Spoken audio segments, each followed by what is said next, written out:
Hey, this is Ramble and Record. I just had a hard day today. Um, I had a great morning. Um, I mean, I was alone for like maybe 4 hours. So it was a very good morning, right? And then I come home and Tatum gets upset, starts crying. The first moment he sees me, that's what Tatum does.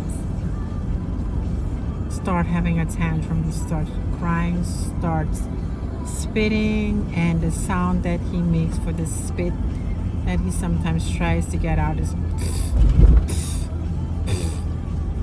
and then he starts hitting when you want to cuddle him or hug him, and he starts, kicking.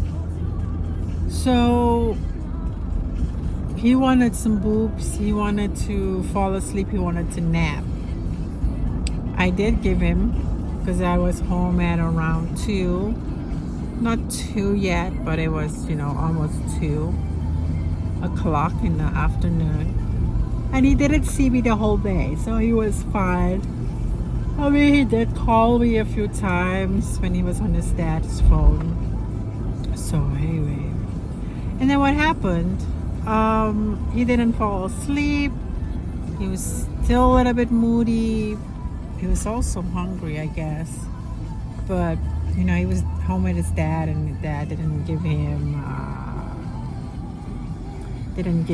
any lunch, I think. Or he said they had a big breakfast, but the lunch, he wasn't hungry. The dad wasn't hungry, but the son is always hungry, right?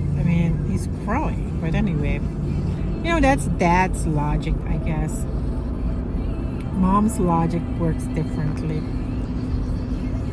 And then, eventually dad went to work, and after dad left work,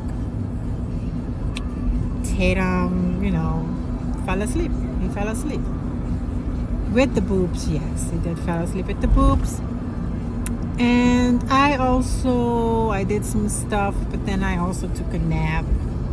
And after Tatum woke up, he wasn't, he wanted some boobs.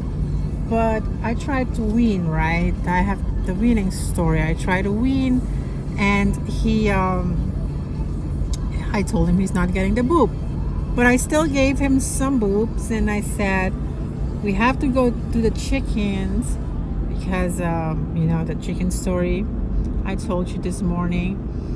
So I then said, it's fine.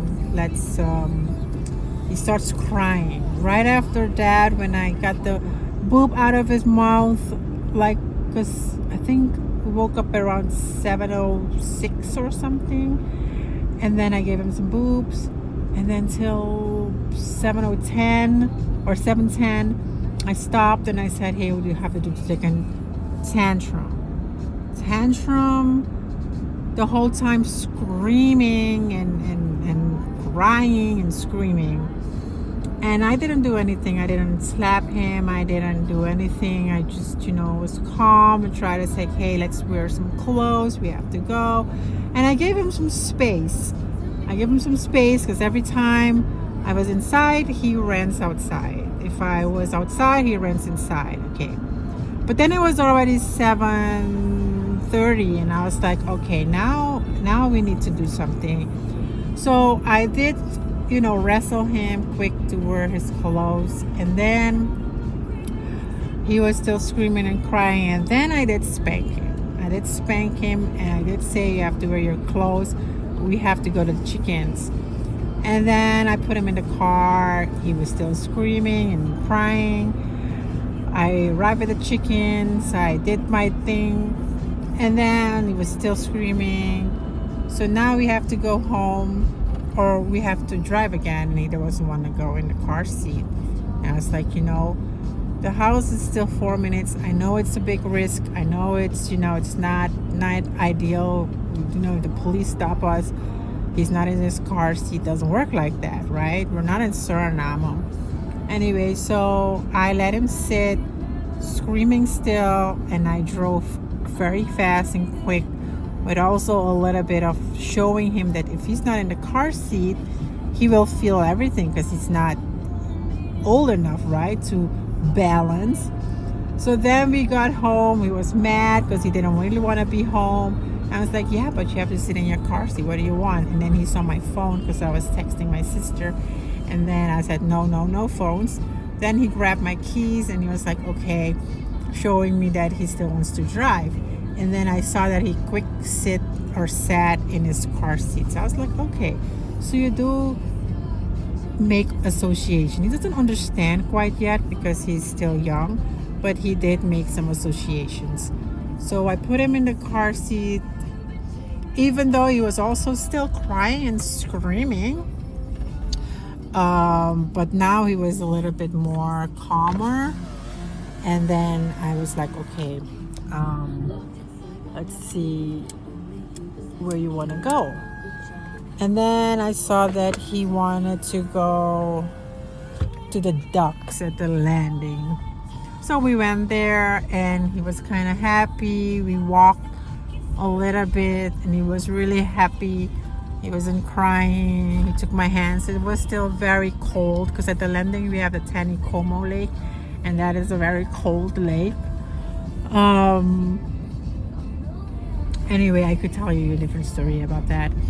And then he was okay. We walked till the fountain of the fountain of the landing, and then we had that. And then we walked back. He did not really want to walk, but then I kind of made it a game that I was going to run after him. And then all of a sudden we were in the car, and then we said, okay, we're going to Dad's. And that is, he was not crying, so we drove to Dad's. And then now, we sit there, we ate a little bit, and that's when he left with Dad to work, to the house.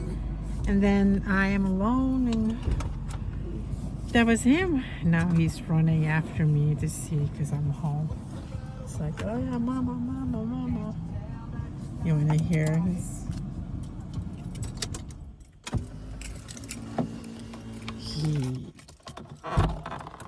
Mama. What?